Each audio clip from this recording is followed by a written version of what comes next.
functional than level 1, level 2 level. Selamat datang pemirsa, Anda kembali bersama Menyingkap Fakta.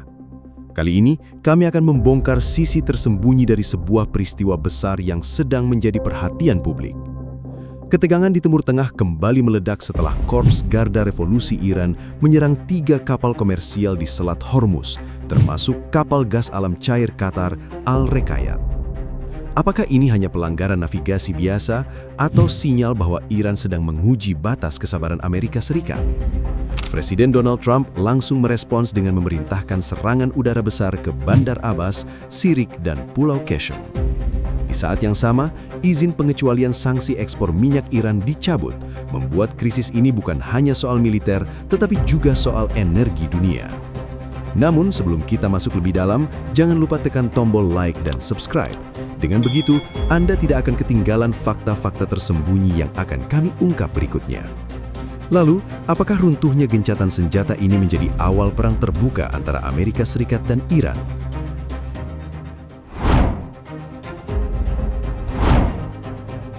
Pada 17 Juni 2026, Amerika Serikat dan Iran sempat berdiri di satu jalur yang terlihat seperti pintu keluar dari perang panjang. Jalur itu disebut Islamabad Memorandum, sebuah kesepakatan sementara yang disusun untuk meredakan ketegangan, membuka kembali ruang negosiasi, dan menahan konflik agar tidak berubah menjadi perang kawasan.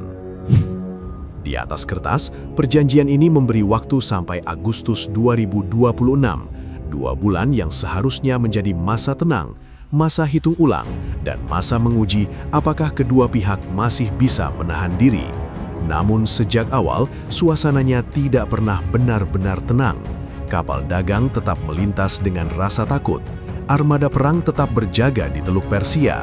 Iran tetap merasa ekonominya dicekik. Amerika Serikat tetap menuduh Teheran bermain di belakang layar. Jadi, meskipun perjanjian sudah ditandatangani, rasa curiga di kedua sisi tidak pernah ikut berhenti. Pada 7 Juli 2026, retakan pertama berubah menjadi lubang besar. 3 kapal komersial internasional dilaporkan menjadi sasaran gangguan di sekitar Selat Hormuz. Washington langsung menuduh Iran sebagai dalang di balik sabotase tersebut. Bagi Amerika Serikat, serangan terhadap kapal tanker bukan perkara kecil. Selat Hormuz adalah jalur energi dunia. Ketika kapal di sana terganggu, harga minyak bisa bergerak, pasar global bisa panik, dan negara-negara teluk langsung masuk mode siaga. Iran menolak tuduhan itu dengan keras. Teheran justru menyebut Amerika Serikat sebagai pihak yang lebih dulu merusak isi perjanjian. Alasannya, Washington mencabut kelonggaran ekspor minyak Iran sebelum batas waktu memorandum berakhir pada Agustus 2026. Dari sudut pandang Iran, tindakan itu bukan sekedar keputusan ekonomi, melainkan pelanggaran politik. Amerika dinilai meminta Iran menahan rudal, menahan kapal, dan menahan milisi sekutunya, tetapi pada saat yang sama tetap mengekang urat nadi utama ekonomi Iran. Yang membuat situasi semakin rapuh adalah posisi Islamabad Memorandum itu sendiri. Kesepakatan ini bukan perjanjian damai permanen, melainkan jembatan darurat. Tidak ada kepercayaan yang benar-benar pulih, tidak ada jaminan bahwa kapal akan aman selamanya, tidak ada kepastian bahwa sanksi akan dilonggarkan tanpa syarat baru. Karena itu, satu insiden saja cukup untuk mengubah meja diplomasi menjadi ruang saling ancam.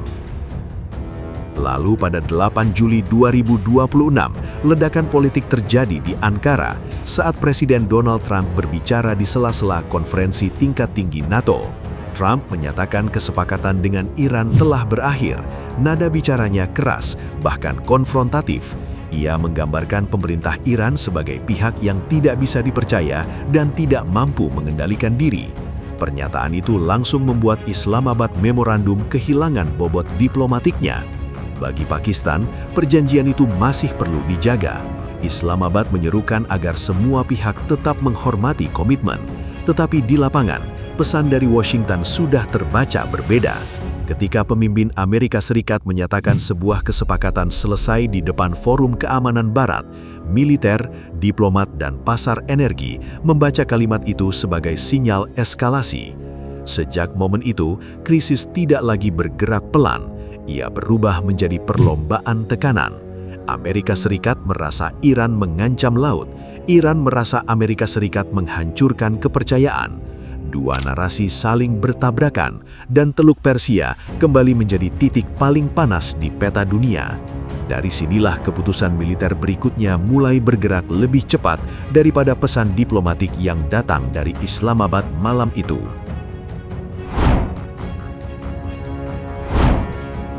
Pada 8 Juli 2026 dini hari, arah konflik berubah dari perang kata-kata menjadi operasi militer terbuka.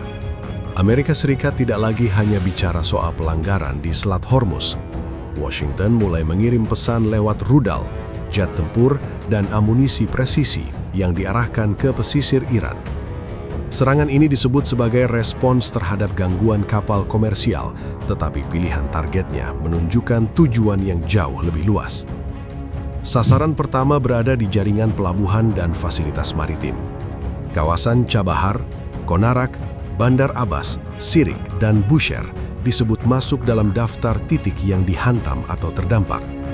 Bagi orang awam, nama-nama ini mungkin terdengar seperti pelabuhan biasa. Namun bagi Iran, garis pesisir ini adalah jalur napas. Dari sinilah barang bergerak, bahan bakar dikirim, kapal militer dipantau, dan logistik pertahanan disusun untuk menjaga pengaruh Iran di Teluk Persia. Pada 9 Juli 2026, laporan awal menyebut Chabahar mengalami kerusakan serius. Fasilitas kontrol maritim dilaporkan terkena serangan, disusul kerusakan pada 2 dermaga utama. Dampaknya bukan sekedar bangunan rusak. Ketika pusat kontrol terganggu, lalu lintas kapal kehilangan mata pengawas. Ketika dermaga lumpuh, barang tidak bisa bergerak normal. Pelabuhan masih ada, tetapi fungsinya mulai tersendat, seperti tubuh yang kehilangan denyut di bagian paling penting. Chabahar menjadi simbol penting karena posisinya berbeda dari pelabuhan Iran lain di Teluk Persia. Pelabuhan ini menghadap Teluk Oman, lebih terbuka ke jalur laut internasional, dan selama ini dipandang sebagai pintu perdagangan Iran ke Asia Tengah. Jika Chabahar terganggu, Iran tidak hanya kehilangan fasilitas teknis, tetapi juga kehilangan sebagian ruang strategis untuk menghindari tekanan di Selat Hormuz. Serangan berikutnya mengarah ke Provinsi Bushehr. Pada 9 Juli 2026, wilayah Chogadak dilaporkan diguncang ledakan dan kebakaran di fasilitas yang dikaitkan dengan aktivitas taktis Korps Garda Revolusi Iran. Lokasi ini penting karena berada dekat jalur pesisir yang selama ini menjadi tulang punggung pertahanan Iran.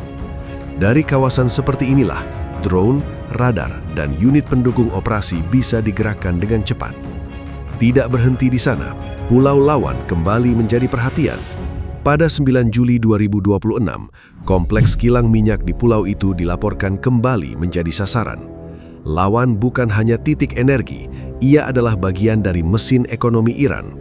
Kilang seperti ini mengubah minyak mentah menjadi bahan bakar yang dibutuhkan industri, kendaraan, kapal, dan jaringan militer. Jika fasilitas seperti lawan terganggu, dampaknya bisa merembet dari pelabuhan sampai kas negara. Pemadaman listrik massal yang dilaporkan muncul di beberapa titik pesisir membuat gambaran serangan ini semakin terasa berat. Dalam perang modern, listrik bukan sekedar penerangan. Listrik menghidupkan radar, komunikasi, sistem pelabuhan, pompa bahan bakar, gudang dingin, dan pusat komando.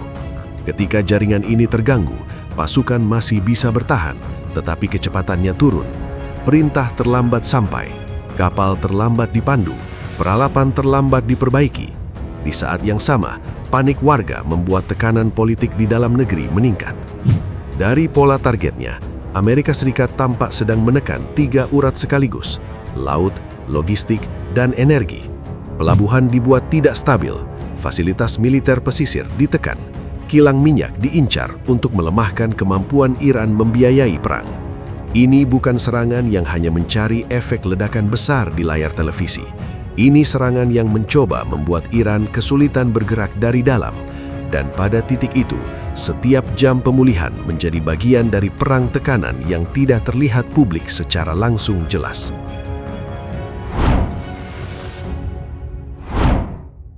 Pada 8 Juli 2026 malam, nada balasan Iran mulai terlihat dari jalur diplomatik.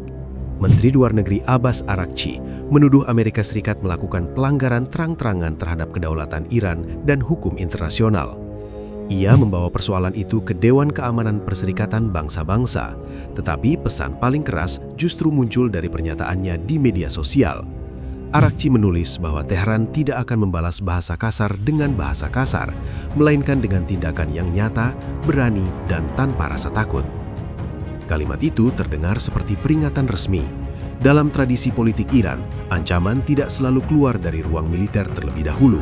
Kadang sinyalnya muncul dari diplomat, lalu beberapa jam kemudian diterjemahkan oleh pasukan. Pada malam yang sama, Komando Korps Garda Revolusi Iran mulai menyiapkan serangan balasan ke jaringan pangkalan Amerika Serikat di kawasan Teluk. Pada 9 Juli 2026 dini hari, gelombang rudal balistik Iran diluncurkan menuju beberapa titik di negara sekutu Amerika Serikat. Bahrain menjadi sasaran paling sensitif karena di sana berdiri markas besar Armada Kelima Amerika Serikat. Fasilitas ini bukan sekedar kantor militer. Dari tempat inilah operasi laut Washington di Teluk Persia, Laut Arab, dan jalur sekitar Selat Hormuz dikendalikan. Laporan awal menyebut 2 rudal Iran berhasil menembus sebagian lapisan pertahanan dan menghantam area sekitar fasilitas militer di Bahrain. Belum ada gambaran tunggal mengenai skala kerusakan, tetapi bunyi sirene, aktivasi sistem pertahanan udara, dan pergerakan darurat di sekitar pangkalan menunjukkan bahwa serangan itu cukup serius untuk mengguncang kepercayaan keamanan kawasan. Pada hari yang sama, pangkalan udara Ali Al-Salem di Kuwait juga dilaporkan terkena hantaman proyektil. Basis ini penting karena menjadi simpul dukungan udara, logistik, dan rotasi pasukan Amerika Serikat di Teluk. Kerusakan struktural yang dilaporkan muncul di beberapa bagian fasilitas membuat Kuwait langsung menaikkan kewaspadaan sembari menggerakkan sistem pertahanan untuk mencegat proyektil lanjutan. Serangan lain disebut mengarah ke pos pertahanan bersama di Yordania. Meski posisinya tidak berada langsung di Teluk Persia, Yordania selama ini menjadi jalur strategis bagi pergerakan militer Amerika Serikat di Timur Tengah. Dengan menargetkan wilayah ini, Iran seperti mengirim pesan bahwa balasannya tidak akan dibatasi oleh garis pantai selatan Iran saja. Pada 9 Juli 2026 siang, Washington menyebut sebagian besar serangan berhasil dicegah. Teheran mengklaim beberapa sasaran utama berhasil dihantam. Dua klaim itu berjalan berlawanan, tetapi satu hal tidak bisa ditutup-tutupi. Konflik telah berubah bentuk. Serangan Amerika Serikat ke wilayah Iran kini dibalas langsung ke pangkalan Amerika Serikat di negara lain. Inilah titik yang membuat negara-negara Teluk berada dalam posisi sulit. Mereka membutuhkan perlindungan Washington, tetapi kehadiran pangkalan Amerika Serikat juga membuat wilayah mereka ikut masuk daftar sasaran. Di tengah saling pukul itu, diplomasi tidak hilang sepenuhnya, tetapi suaranya semakin tenggelam oleh mesin perang, radar pertahanan, dan peluncur rudal yang kembali disiapkan di sepanjang kawasan. Pada malam 9 Juli 2026, dampaknya mulai terasa di luar medan tempur. Maskapai internasional mengalihkan rute penerbangan dari ruang udara Teluk. Perusahaan pelayaran menunda perjalanan kapal tanker. Harga minyak bergerak naik karena pasar membaca serangan balasan Iran sebagai tanda bahwa krisis sudah menyentuh pusat energi dunia. Di Bahrain, Kuwait, dan Yordania, warga mendengar ledakan dari kejauhan, sementara pemerintah mereka berusaha menenangkan publik tanpa terlihat lemah di hadapan Washington maupun Teheran secara terbuka. Sementara itu, kapal perang tetap bergerak dalam formasi siaga penuh di laut. Eskalasi terbaru antara Amerika Serikat dan Iran menunjukkan bahwa perang modern tidak selalu dimulai dari satu ledakan besar. Kadang, ia dimulai dari runtuhnya kepercayaan. Dari kapal yang disabotase, dari sanksi yang dicabut sepihak, lalu berubah menjadi serangan udara, rudal balistik, dan pangkalan militer yang ikut menjadi sasaran. Islamabad Memorandum yang sempat dianggap sebagai jalan keluar, kini justru menjadi simbol rapuhnya diplomasi di tengah kepentingan besar. Amerika Serikat ingin menunjukkan bahwa jalur energi dunia tidak boleh diganggu. Iran ingin membuktikan bahwa tekanan terhadap wilayah dan ekonominya tidak akan dibiarkan tanpa balasan.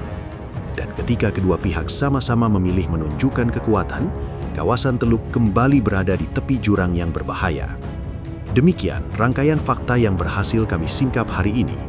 Jangan lupa subscribe ke channel Menyingkap Fakta dan aktifkan lonceng notifikasi agar Anda tidak ketinggalan pengungkapan fakta-fakta penting lainnya. Menyingkap Fakta, mengungkap kebenaran di balik setiap peristiwa. Sampai jumpa pada fakta berikutnya.